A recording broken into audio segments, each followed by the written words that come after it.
ladies and gentlemen, we're going to go ahead and get started. I want to thank you for taking the time, at the end of the day, in the middle of the week, to come out here and get some insight on how to develop yourselves as writers in the military profession. It's a unique opportunity for us from the Krulak Center to plug into a few different organizations. The Association of Marine Corps Logisticians, yeah, they're trying to do their part sort of in an informal fashion to develop the writers and develop some thinking on that end in the logistical community.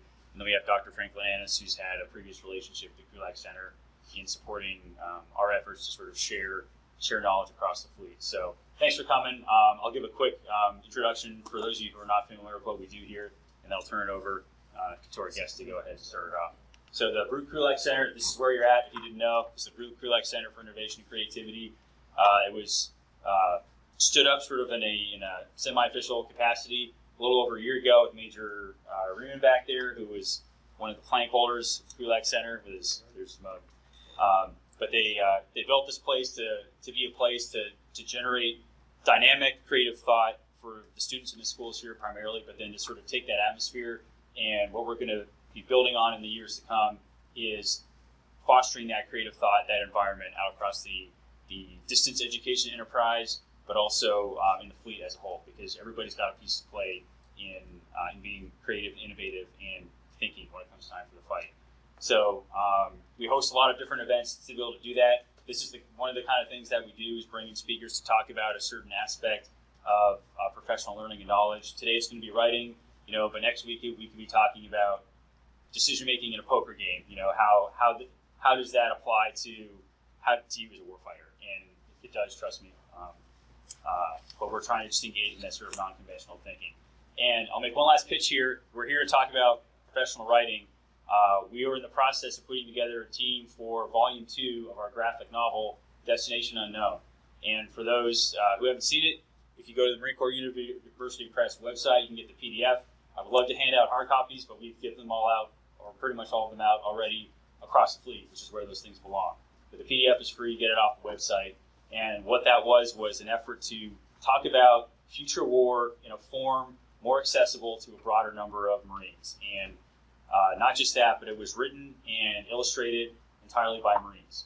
We had, I think, a very small, we had a couple of civilian people in the graphic art community to come in and sort of be mentors in the workshop. But otherwise, Marines wrote it, Marines illustrated it, and we want to continue that for Volume 2.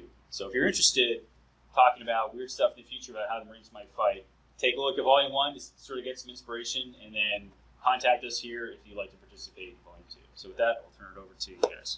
So real quickly, Major Brown mentioned the Association of Marine Corps Logisticians. We're a professional association that formed a little less than a year ago to dedicate to professional development in the logistics community. So people sitting in here may not be logisticians or not think you're logisticians because we don't have the MOS, but anyone in uniform is a logistician. You're either impacted by logisticians or you have to do a portion of that yourself. Something that we kind of grew into and we didn't realize as we were starting this up, but the importance of being able to exchange ideas. And we almost unintentionally kind of launched a blog that has reached a lot of circulation. And so as we're learning and growing, we're learning, sometimes it's hard to get military members to write. Whether we're overcoming the fear of writing and criticism or finding the time to do it or thinking maybe our idea is not important enough, it is, because the whole thing opens up a discussion, and that's the whole point of writing.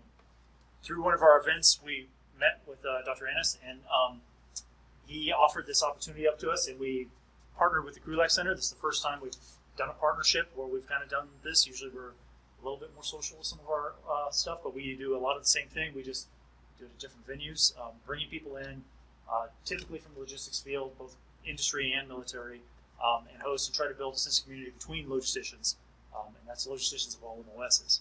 So without further ado, Doctor? So we're here to celebrate the life of Major General Charles S. Farnsworth. Anybody know what he did? You're like the one soldier in the room. You know what he did? No, sir. Okay, people probably won't ever remember his accomplishments in the Great War, but the thing that we'll remember him most for is he threatened the officer standing in front of that FT-17 tank that if he continued to write articles that he'd face a court-martial. So who's the officer standing in front of the tank? Person. General Patton. Not Patton. It's Eisenhower. So Eisenhower got threatened very early on in his career that if he didn't stop publishing articles contrary to good infantry doctrine, then he would face a court-martial. Some of his major ideas is he wanted to replace a machine gun company that used trucks and machine guns with 3 tanks because they can move faster, have better armor, and basically got told, hey, stop talking about this. Ultimately, Eisenhower's theories, with the help of Patton, were ultimately proven correct on the battlefield. But you can see how much this may have negatively impacted us as a military. Here you have a great thinker that in the early wars, right after World War I, could have been modernizing, thinking proactively ahead about what tanks are, and maybe getting us kind of to the equivalency of the Germans before World War II. But that simply didn't happen because we didn't create an environment where it was okay to share information. So today, what I hope to talk to you about is how can we as an organization approach the topic of sharing ideas in a way that we don't damage our own careers by putting ideas out there in a poor fashion, and how we can support each other in terms of listening to new and exciting and creative ideas. So back in April, I finally had a chance to meet up with the Association of Marine Corps Logisticians. I had heard about them and been plugging them on Twitter several months before that, because I got contacted by the Krulak Center, and they were actively debating the Krulak Center, and I was super excited, and I showed up.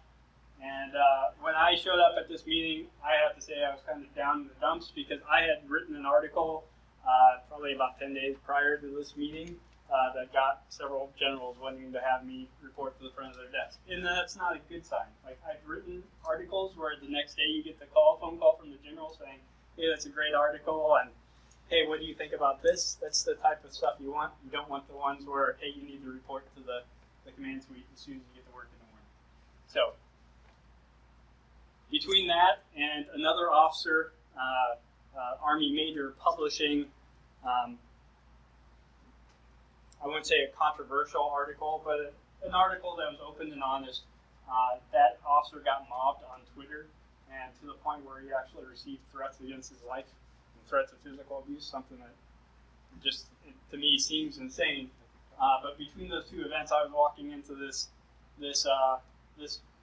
meeting rather depressed about the state of the world and where I was in the world.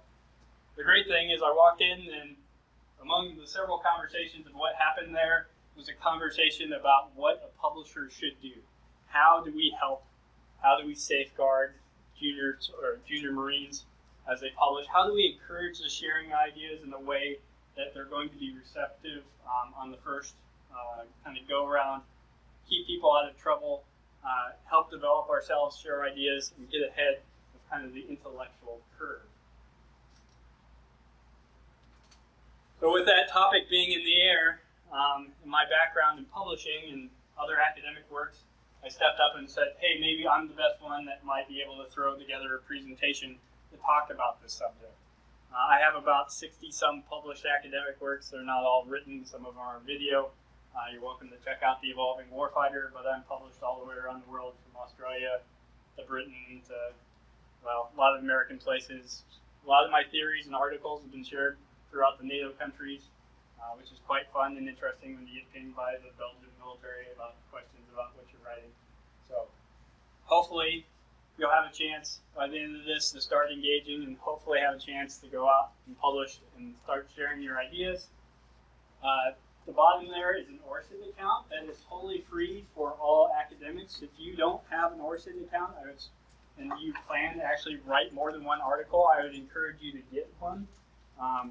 It's just basically a record and a single web link of all the places that you're published. So if someone says, hey, I really liked your article, I want to know more about your ideas, I can send them that one web link and say, hey, there's 60-some different articles with all the web pages listed out. It's an easy way to find it. It's also a great way in the academic field to connect with other authors and writers and kind of establish yourself. So we'll begin by saying what you can't say. I almost don't have to say this because no one in this room would really say this. but it's important to say this is the hard deadline that you never want to cross. Okay, you always want to remember your oath, so never ever write anything that is against the United States Constitution or the government of the United States. Never direct disobedience to lawful orders. Now you can write and say, hey, I don't agree with this decision by the general, but you will never, or you should never ever write saying, hey, you shouldn't listen to this general, we should do this other thing instead. So you can say the same message in two different ways, and one will get you in a lot of trouble. So just remember that. You can suggest other means, but never ever direct anyone to disobey or stop following lawful orders. There's the actual article of the Uniform Code of Military Justice, if you want to look at it. Apparently you can't make comments against the Secretary of Transportation. I don't know how that came up, but someone someday decided that they didn't like the Secretary of Transportation. Traffic. Okay, the next thing we need to do is when we're deciding that we have something that we're written, we need to decide is this official or unofficial. So very few. Does anyone ever here publish something that, well, I should step back. How many people here have published articles? So about the room. So how many here have published officially as an official opinion in the military? One? So one in the back. So that's more of a rare field to do, but that will typically always go through a public affairs officer before it's published.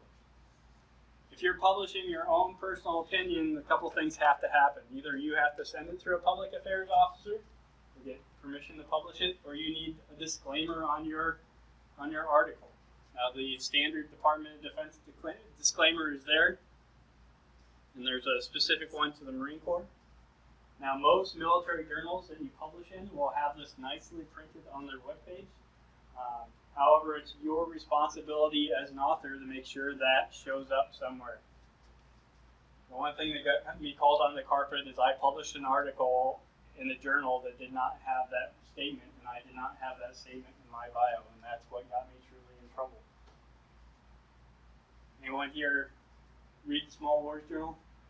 A Small Wars Journal does not keep that phrase on their website. So if you plan to ever submit something to the Small Wars Journal, run it through a PAO, or go ahead and add that disclaimer to your bio so people understand that you're not talking from your official position. The next thing I'm going to ask you is, do we need to publish with our ranks? And I know this is kind of backhanded, because I can say I'm a doctor, and it's kind of a rank.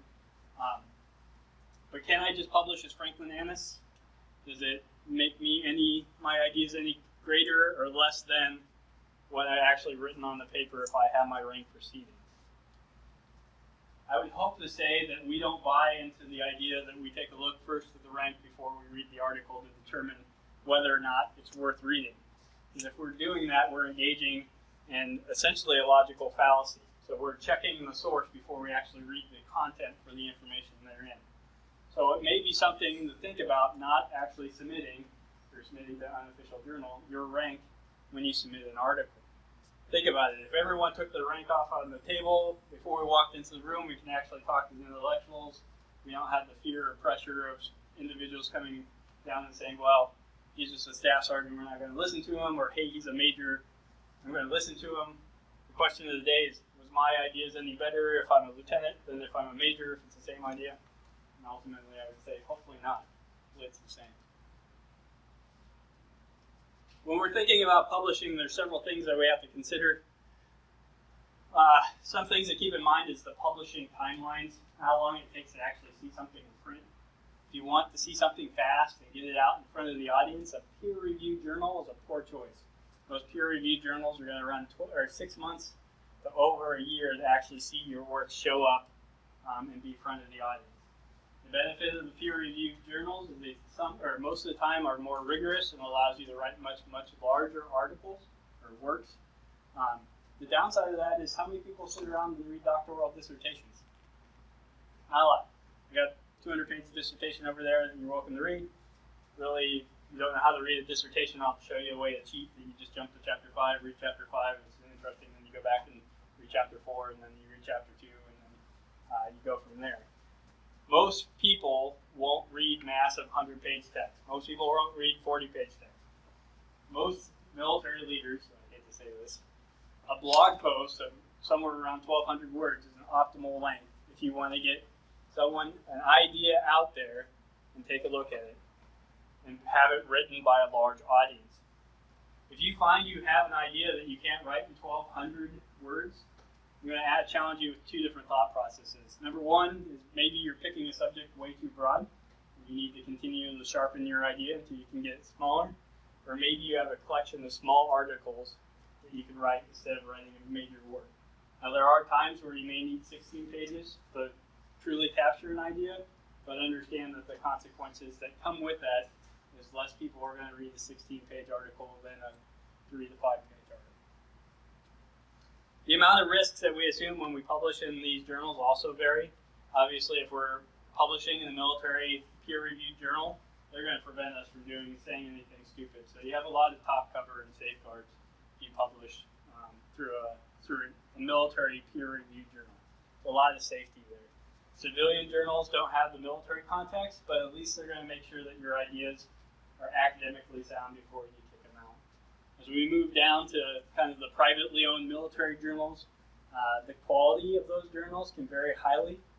Some journals will take the time and say, hey, this isn't a good idea, you need to rewrite this, and other journals will say, it's good enough, I just needed to put it on a web page and it'll be posted out there with your spelling and grammar mistakes and sentences that don't make sense. So just be cognitive and take a look at the journals that you're trying to publish in before you actually publish them. So hopefully people go out and read journals, understand the style of the journal before they submit an article to that specific journal to publish. Cell phone. You can start your own blog if you wanted to. Understand you're assuming significant risk if you're doing that because you have no top cover. That's you. So you're responsible for everything there. The other problem with self-published works is your audience is about as big as you can build it. So I can tell you that I run a YouTube channel, running a video blog that's got 437 subscribers after 2 years of work and hundreds of hours of work poured into it. So if you have something important to say and you want it out in a broad audience, the small words journal is probably going to give you a better platform than trying to start your own blog and recruit people one by one as you go. So keep that in mind. Don't want to discourage private or small blogs, but if you're running a small blog, just consider every once in a while publishing a larger site just to attract more attention to you.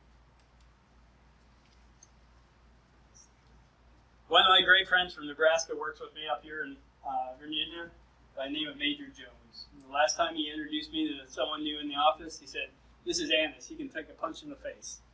And I had to ask him, what the heck did he mean? He goes, you're not willing, or you're totally willing to stand in front of the general and be told you're completely wrong in everything you're saying, and you'll just stand there and have a discussion, and you're perfectly happy at the end of the day to be told that you're an idiot and you're totally wrong about what you wrote. If you decide to publish, you need to have the mentality that you can take a punch in the face. You have to be able to stand up there and take criticism and take it well.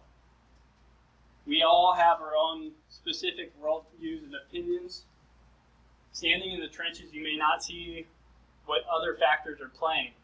So you may write an article that makes sense to you. You've identified the factors that you think are important, and someone later is going to come back and say, hey, you forgot about these 3 other variables.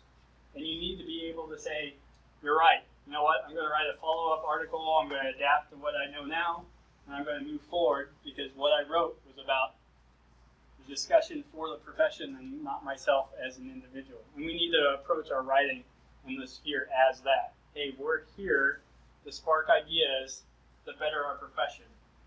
Our individual reputations will be dependent on how well we take feedback, just as much as what ideas we're recording on the paper.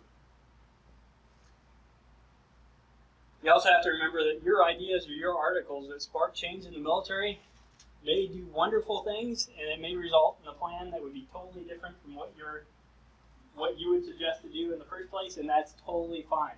Again, your ideas or concepts that you're putting out there should be the betterment of our profession. And if that ends up going in a different direction because it's a better direction, then so be it. And ultimately, none of us is as smart as all of us. So everyone in this room has a unique perspective, experiences, educations, and that we each are experts in different areas. And when we draw upon that collective intelligence, we can do fabulous things. So never assume that you'd ever be able to write an article that would be the definitive work on anything that where someone else couldn't come in and add to it or change it for the better. Stole this from the green notebook. But beware the Leviathan. Social media, great way to connect with people. We have a way of communicating with people unlike any other generations really ever had. And that can be an advantage and it can be an incredible disadvantage. The advantage there is you can hit a lot of people, you can have a lot of conversations. The disadvantage there is depending what type of platform it is, a lot of the interactions that happen, especially on Twitter, tend to be negative.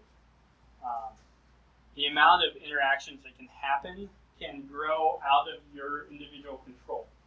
So, for example, I've engaged other people and I've asked them a simple question and they said, hey, I don't have time to deal with you, and they tagged 12 other people. And all of a sudden now I have 12 people yelling back at me. And I could have just gotten one answer, or that person could have just ignored me.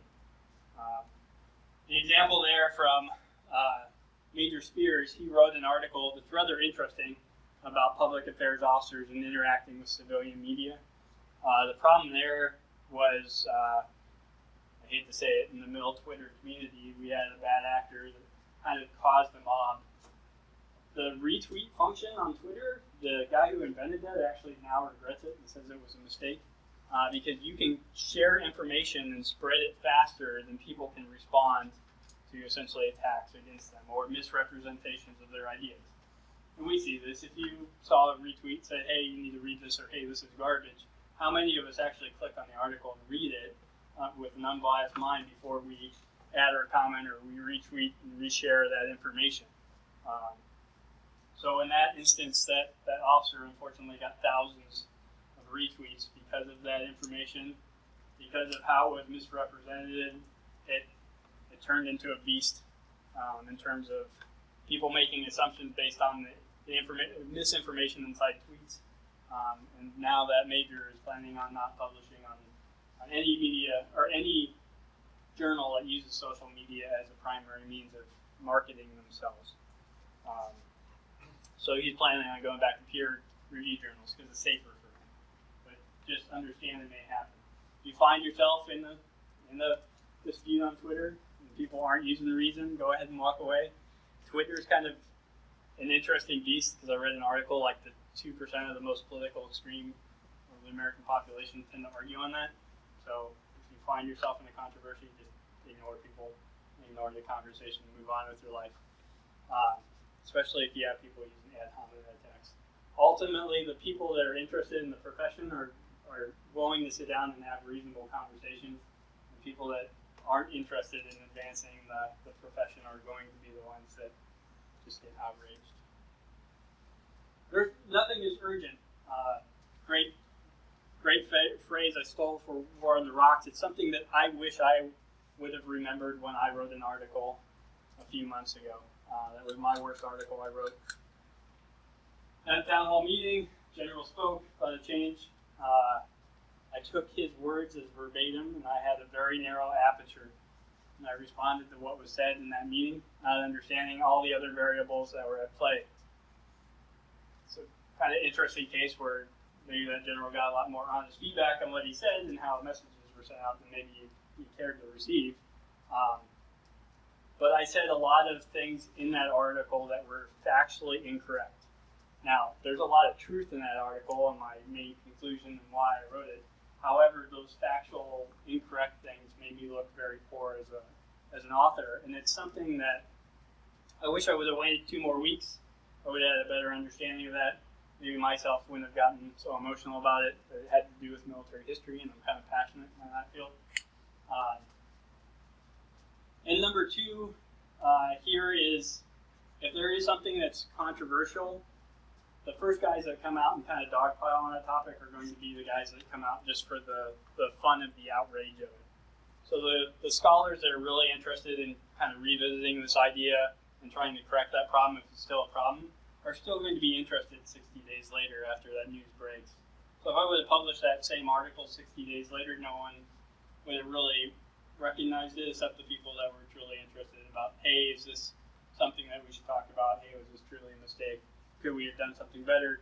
And hopefully at that kind of gap, I would have had enough time to realize, hey, the first couple messages that came out about why things are happening weren't exactly why things were happening. And now I understand kind of these other variables, and now I understand why it happened, and now I'm not so enraged. However, one day I'll write a book about the American education system.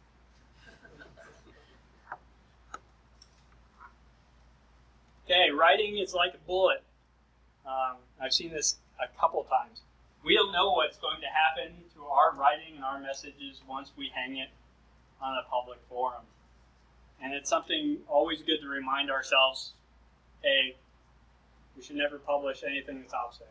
So am I writing down anything that can be used against this in a significant way that I shouldn't be saying in this type of forum? Now, there's a lot of reasons to write really great articles and send them through the chain of command and never to be published on the website. So I'm not telling you not to write on those subjects that you find are important that deal with OPSEC. It's just don't put them on the open source networks. Are you using the appropriate forum for the appropriate topic? Okay, if you ever find yourself in a toxic command climate, you could probably write an article about it, publish it in whatever War on the Rock Small Wars journal, and get a lot of attention, but it's probably not the attention that you want. So sometimes, for the good of our own cores, for the protection of our own image, just make sure that we're targeting the right sources to solve the problems that we have, and we can do it in a respectful way and manner. We also have to be aware of unintended consequences. So even the best writers will write things, and their messages may not be received as intended. So if we have people that get legitimately offended because of the way they interpreted one of our articles, and out in the civilian world, we may have to write up follow-up messages saying, hey, just to clarify, I didn't mean it this way. You know, it was my mistake to word things this way. This is my real intent. And be prepared to counter misrepresentations of your ideas. So I've had one article where I published about the bias of the military history community. So I went through the very different subsets of the military history community and said, well, academics, historians tend to be on the liberal side of the spectrum, so hey, maybe there's some bias there that we have to worry about. Popular historians, they want you to come in and see their 15-minute attraction and leave and collect your money, so they're not going to present as detailed version of history, so they're going to be biased the way they write. Covered, I think, 5 different groups about why they're biased. Well, about 3 days after I published that article, I had someone else publish an article saying, oh look, Dr. Annis says this group is biased and obviously he's correct and we shouldn't trust this source because they're biased for these reasons. Well, that wasn't the intent of my message to say, hey, we're going to pick on this one specific community. We needed everyone to cover our own bias, but that individual basically used some of my article to expand and kind of downplay an academic field. So I had to respond to that. So with all the trouble of military writing, or how much trouble we can get into, we can say, well, why don't we just write with pen names, right? Pen names, they're cool. Everyone on Twitter, like Lieutenant, whatever on Twitter. Like, we don't even have to put our name on the page. Personally, I think that if you're writing under a pen name, you're showing a very strong lack of moral courage. Now, there are some times in my career where I can say, hey, something's wrong inside my organization, I'm willing to stand up and put my name on it, and suffer the consequences. Because, you know, if you're in a bad organization that you truly believe is bad, like, why are you staying? If the whole reason you're writing under a pen name is to kind of criticize without any repercussions, the question is, well, why are you here? It's just a paycheck, and why are you here? If you write under a pen name and you come out later, it just seems awkward. I know Colonel Lamb came out after writing several Ned Stark articles. For me, it just seems very awkward in the way he did it. So it was a way of saying, oh, I tested the waters. Oh, I didn't get in trouble, now I can come out and claim that I started it.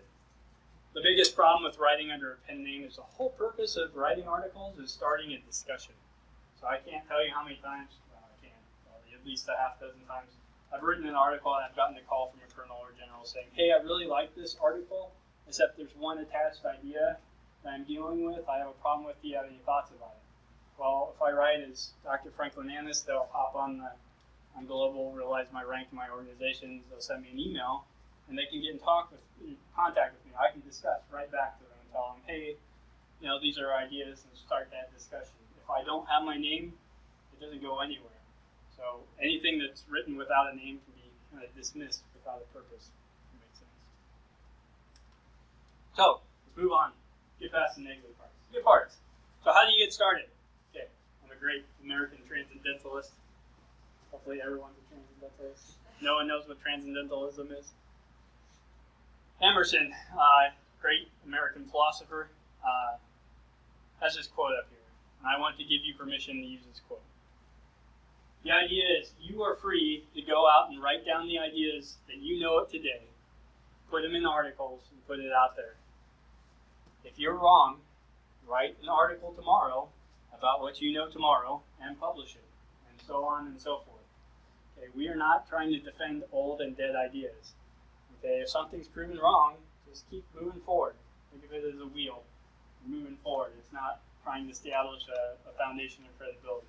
So we're searching for truth. So we'll keep what's true. We'll forget about what's untrue. I want you to view the writing process as truly as a process. It's practice. It's a formal way of thinking. I'm sure my boss at work hates the amount of 3-page articles I give him because if I'm facing a new situation and I'm really unclear about what to do, I sit down and I write about it. And it forces me to organize my thoughts in some type of logical framework, and it becomes a more effective tool to organizing your ideas than almost every other activity. If you ever run into someone that says, hey, I know this subject, but I can't write a paper on it, they probably haven't sat down and known the subject. So it's going to require you multiple iterations to truly get good at your writing style. And number two, if you have kind of a revolutionary idea, it's going to take you multiple iterations to explain and clarify and refine that idea until it's something usable out in the community. So in the Field Grade Leader, which I appreciate them as a publisher, I submitted an article for them because they wanted a series on self-development. So I spent about 8 years of my life studying military self-development, probably to a degree, or at least the theory, more than any other person in the world that I know of. So I wrote a great 3 to 5 page article and I sent it to them. And they said, you have one sentence in here saying how you studied about this field and no one else can talk about what you know. Could you take that one sentence and write a 3 to 5 page paper on that one sentence? Which I did. I thanked them for a publisher for recognizing, hey, all this other stuff, other people can say it. Kind of say what your unique message and viewpoint. Say that, because no one else is going to be able to say that. I wrote that article, and that's probably been shared more times than I can imagine by this point. But that is actually, I think, my 10th article or formal writing on the topic of self-development. And that captures all of my major ideas in a short little 3 to 5 page article. So even myself, 10 iterations to really get a product that I can say, hey, if someone asks, what's your research all about? I can hand them a 3-page paper and they can move out from there. I want you to use a positive tone while you're writing. Okay, the whole purpose of us writing for improving our community is to build consensus so we can move forward. If people want to hear soldiers and Marines complain, I'm sure they can go down to the smoker's pit and listen to that forever. Define your problem to the point, or clarify your problem, but move past it. And you got to provide some type of way to address the situation in a positive tone. If you're attacking kind of old ways of doing things, or old things you dislike, make sure you're only attacking the ideas, and you don't ever attack people that have those ideas. Understand that the existing ideas are attached to people. And this is something that I kind of got punched in the face with about 4 years ago. I think the Army leader development model is fundamentally flawed, and I think it needs to be replaced. And I've been very harsh on it. And then one day I ran across the guy who wrote the original. So here's a guy that spent 4 years of his life writing this model. And instead of saying things positively, I've been just tearing this guy apart about, hey, this is terrible. I've been making bad jokes about it in my writing style. And then I realized a lot of the situations that we're trying to change now, the generals that could listen to us and could take actions, they are most likely the majors that were working on these projects. So if we walk in and say, this was a terrible idea. I can't believe the Army ever did this. You know, what's the likelihood of that general listening? Versus saying something like, hey, this was set up this way for the 1990s. It made sense during the 90s. However, we're facing a brand new threat, and I think that we can improve the way we function and do things differently.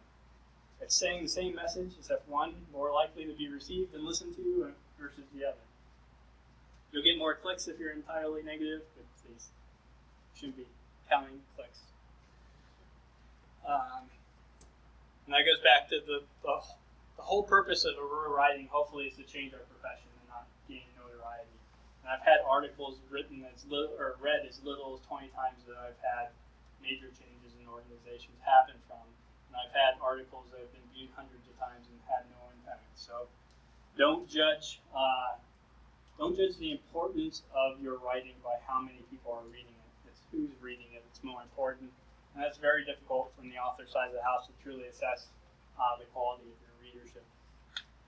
There are two exceptions that I'll make, and at least these are my personal exceptions for writing in a positive tone. It's exceptionally rare, but sometimes in the military writing community, you will run into someone that's profiteering. So I ran Twitter a few months ago across a book about Army values. I'm thinking, oh my God, here's a senior NCO writing about the Army values. If you know anything about the Army values, they're designed for a marketing ploy, and they're not actually really good values because they contradict themselves. Here I'm thinking, oh, here's a senior NCO that's going to actually take charge and address the problems with these values or discuss the values, what they need. It's being marketed to lower enlisted soldiers. I'll read the book. I'll write a book review. I'll get the guy on my podcast. We'll do an interview. It'll be great. I buy the book shows up at my door. It's a 40-page book that you flip through, and there's almost nothing in it. And it's probably 16 pages of text, and it was a paraphrasing of the Army material. And this book was specifically aimed to be sold to junior soldiers. So if you do something like that, I'm going to call you out. I'm not against people writing books and selling books to make a profit, but if you're going to do that, especially for soldiers, make sure you actually have new thoughts and then something valuable in there. And don't let members of our Corps prey on other members of our Corps. The other time I sometimes will dip my toe into the water and get negative is when I notice there's echo chambers that are happening that can hurt our military. Most recent example is the Wavell Room. I wrote an article about combat being masculine. The original article written by an author essentially asserted that there's no reason not to allow women in combat arms. Well, I'm a medical service corps guy. I've seen a lot of data. Our equipment hasn't been adapted yet. The injury rates are still high. It's not that I'm against it, but if you say that there is no problem, the problems that exist aren't going to be addressed. So if you have a group of authors that say, hey, you can't say anything negative about this, we're actually preventing us finding the solutions to truly allow people to serve in every role. So I'd rather have an honest and open conversation. So sometimes you have to kind of kick in the door and say, hey, this thought process was more politically driven than logically driven, and we can still get to the same political goals. Let's just use the logical arguments and make sure that we're not putting soldiers at risk for the political advantage of the authors. So what's the common errors in writing? Typically, first-time writers pick topics that are way too big. I've had about 4 people in the last year contact me that review papers they wanted published, and about all 4 of these first-time publishers had these good first drafts, but every one of those first drafts probably had 3 separate articles in it. We tend to focus too broadly when we write the first article. So pick a very, very, very small target that you want to write on, and that a very small topic that you can write detailed on and still not exceed kind of a 3 to 5 page limit. The other problem we have is sometimes we don't define the problem. So why is this happening? There's a lot of times I read articles that people say, hey, this is the solution for this, and then the solution doesn't have any logical connection back to the problem. So it's like, hey, this is the problem, here's how to fix it. Well, are you sure you know why that problem is being caused? So make sure that there's a logical connection there. Sometimes authors don't define their terms. And this might be the academic side of academic side of me coming out. but there are a lot of common terms that we use in society that have different meanings.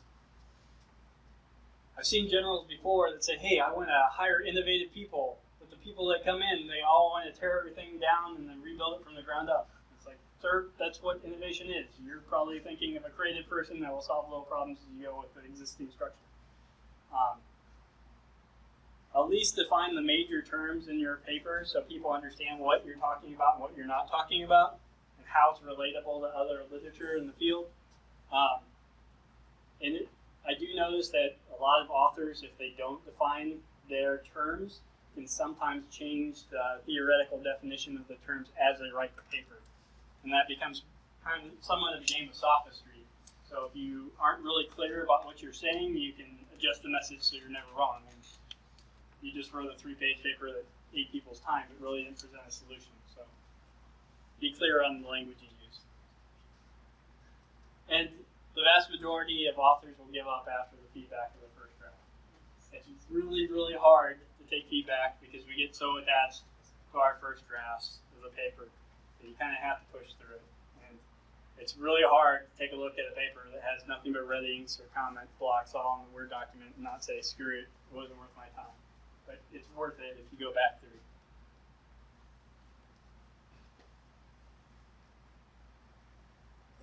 So how do you get started? Well, first of all, I want to tell you to write about something that you know about and something that you're experienced with. Use your unique aspect inside your organization to affect change. Now, I think it's a common error in writing that we think, hey, we have to have this big revolutionary idea. And it's really, really often we don't. So the last time I attended a meeting of the fine Marine Corps Logisticians, they were talking about availability. So I took their theory, reformatted it for the medical community, and pushed it back out. I took their theory and put it in my context, and now it's a great, amazing article. It wasn't big, it wasn't revolutionary, it was just a novel way. So what is working in one construct that we can put it in a different environment and still have it work? Consider taking the reverse of an argument you hate. I did this, and hopefully it'll be published in September. So take something that you really wish the military wouldn't have asked you to do, and sit down and be an honest broker and say, here's the true problem with what I'm asked to do. Now I'm going to present true solutions to fix those problems, so whatever I was told, I can fully execute. Even though I think it's a bad idea, I will show you or help find the way to make that, what I think is a bad idea, come to light. And that will definitely force you to be a good author, and it'll definitely force you to think outside the box, and just the way you approach ideas. Finally, have patience, lots of patience. Writing is a slow process, not only just actually writing the physical copy, sending drafts away, getting feedback back, making additional copies. From the time you actually get a suitable draft willing to publish, it may take several weeks or months, depending on who you have it. I think the longest time I've ever gone was 15 months on a journal article just to tell me someone, or just to have someone tell me the article is outside the scope of the journal and that they didn't want to have it. So have lots of patience. And this is rough because I have no tactical patience, if you know me personally, so I'm terrible at this. You can use articles or papers that you've written for PME to try to start getting published. I just recommend that if you do this, you're not copying and pasting. So if someone told you to write White Clouds, which still applies to the modern context, and write it in 10 pages, don't drop that same 10-page assignment down on a blog. Go back through it, get to the true idea or that one good idea you had that was different, shorten up that article to a 3-page paper, and then send it off. When you get that feedback, but if it doesn't fit, you resubmit it to a different. Yes. So unfortunately for me, like I said, I'm the only doctorate of education I know that studies military education theory.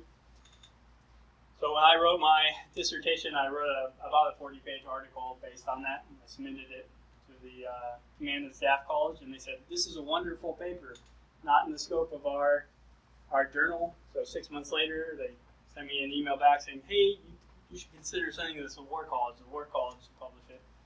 So I sent it to the War College. 9 months later, War College pings me back saying, hey, this is great stuff. Send it to the Command and Staff College. They'll publish it. Then I sent it up to Military Academy in Canada. They spent 9 months on it, and they said, we've tried, but we can't find peer reviews for you, so you can't get peer reviewed because no one studies adult education in the military context.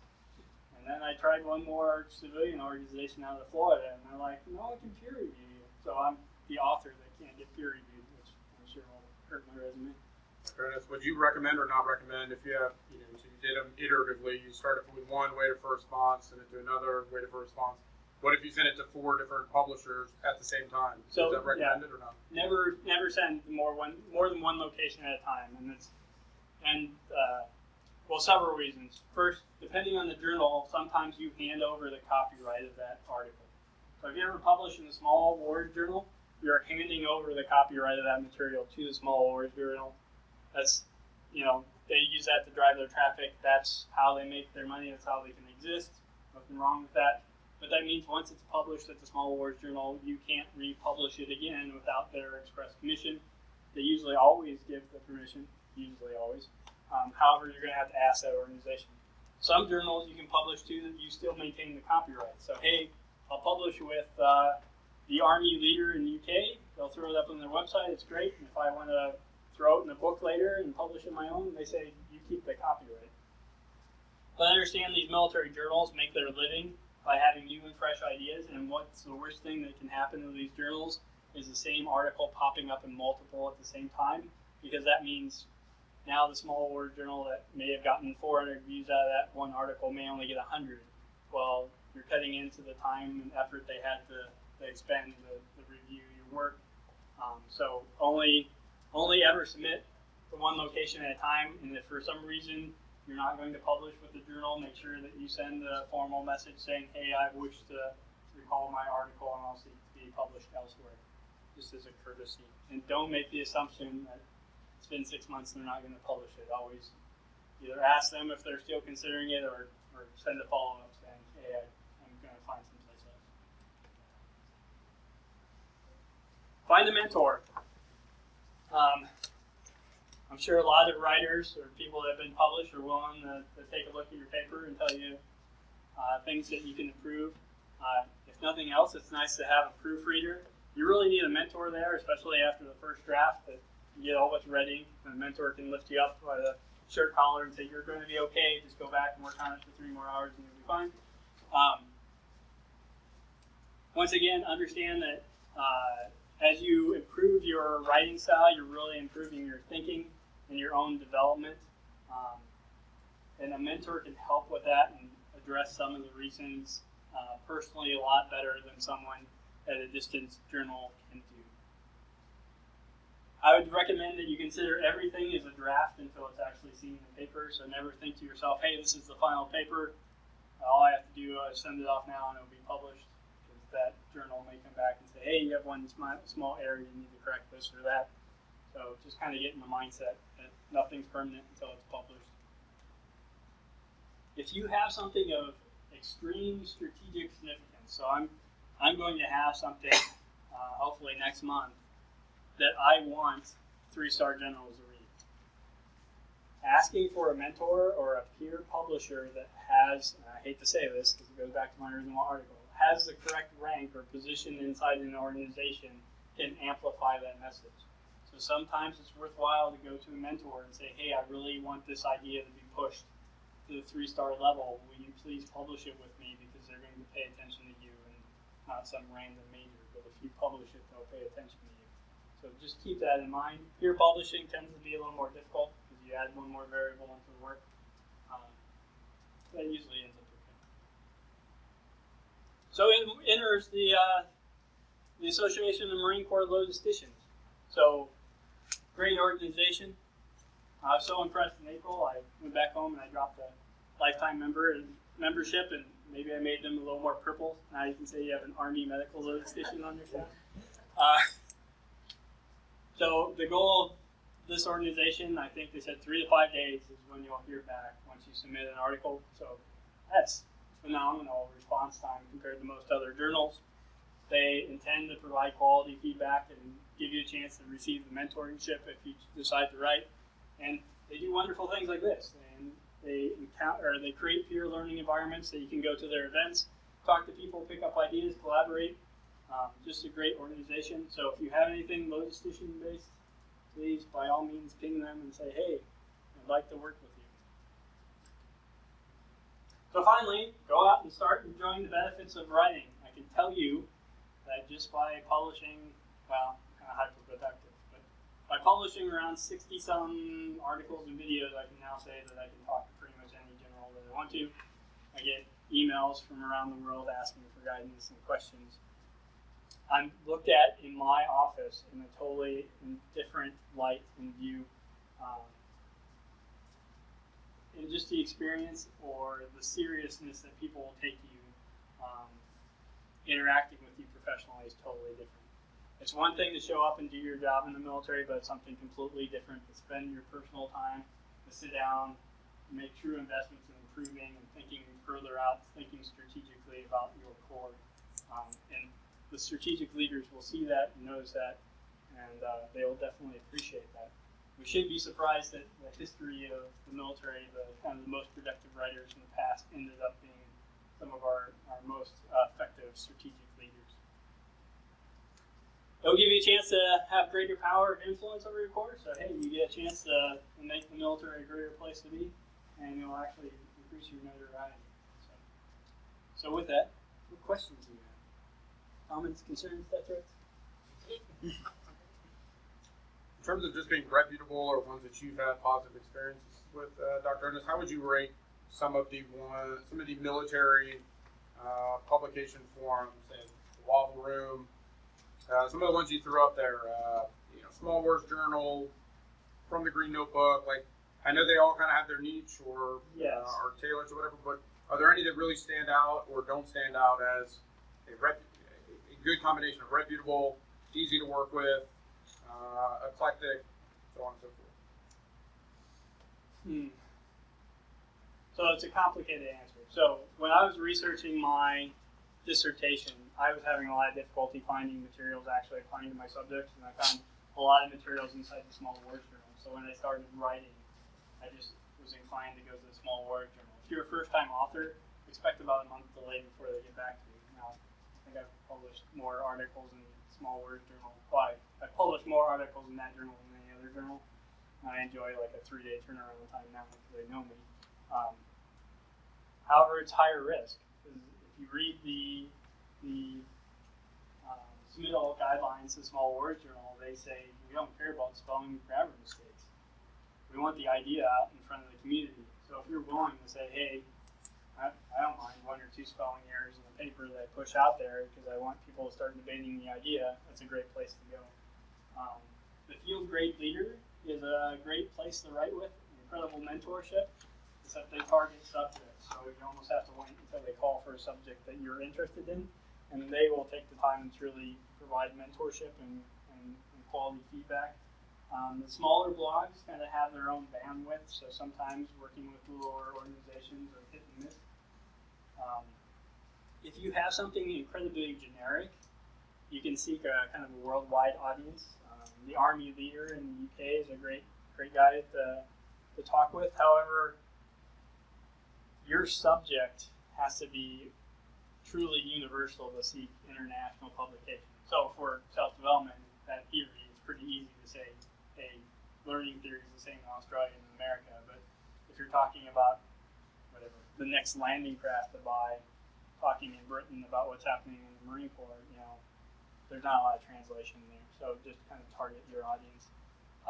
The hardest journals that I've worked with were the actual military peer review journals, because it's fire an email and wait months, and you may or may not get a response, so just keep that in mind. It's not to say that we should discourage publishing in those, it's just make sure we save that for the truly academic stuff that's worthy of writing books about. Any other? So when you have an idea for something you're passionate about, you're interested, you know something about, you're like, but I don't know how to get started. What are some practical things you could tell a writer to do how do I start? Good question. So I always begin, I shouldn't say always begin, I don't write a physical outline. I spend a lot of time thinking about what I'm going to write. I think that a lot of people sit down, either behind a computer or had a pad of paper and they're like, I'm going to write about X. Well, they haven't spent enough time thinking about it, so they have no organization in their mind. And you're going to get frustrated if you try to do that, because you're going to be throwing ideas on paper, and you're going to have to constantly go back and write and rewrite and rewrite.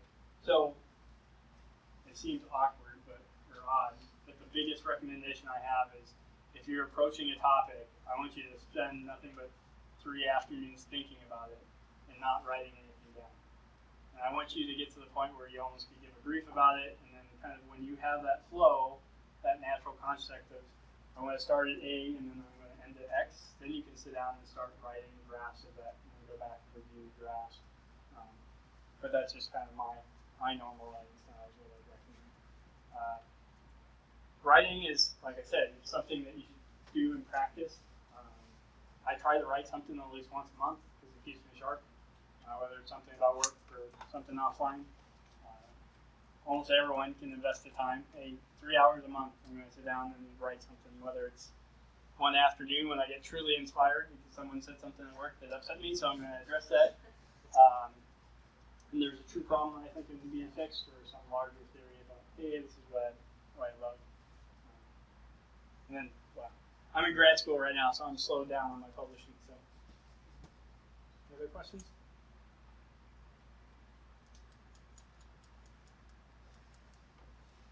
Let's give Yeah, real quick.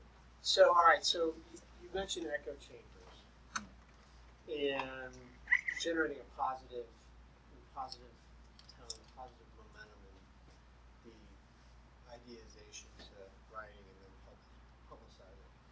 But expand on controlling echo chambers, because that's a hard thing.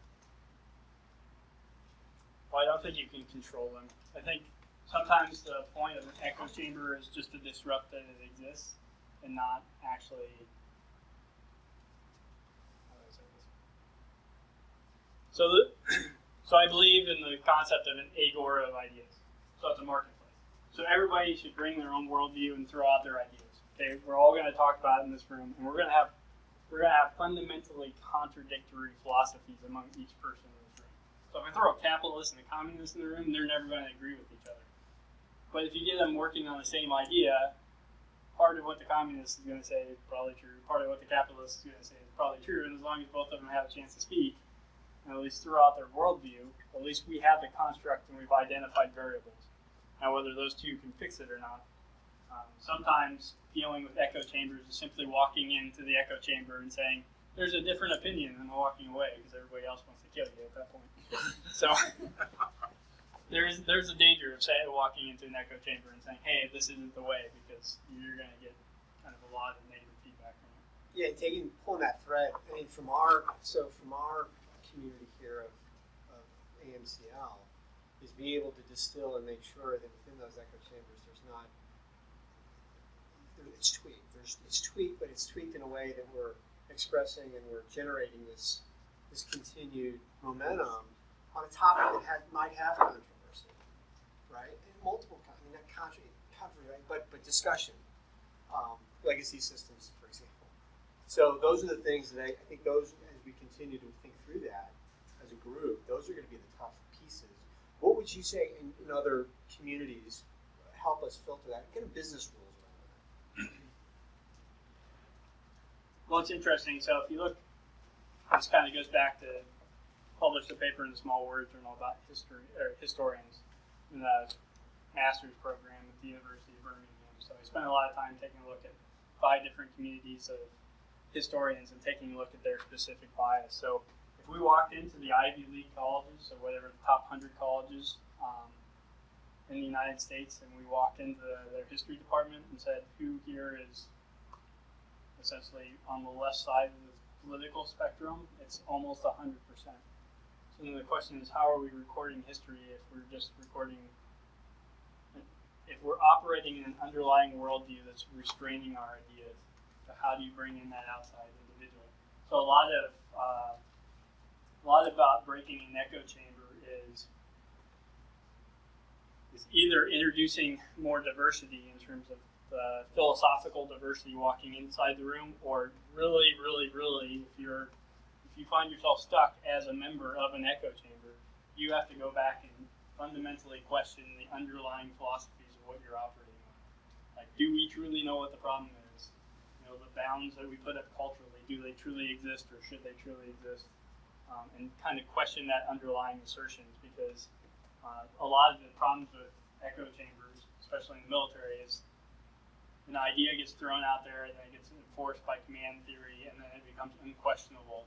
So then we start operating second and third generation on the assumption that whatever this general said, well, Patton said it, therefore Clausewitz said it, so therefore it's beyond question, when we truly need to go back and say, hey, are we framing this in the right context?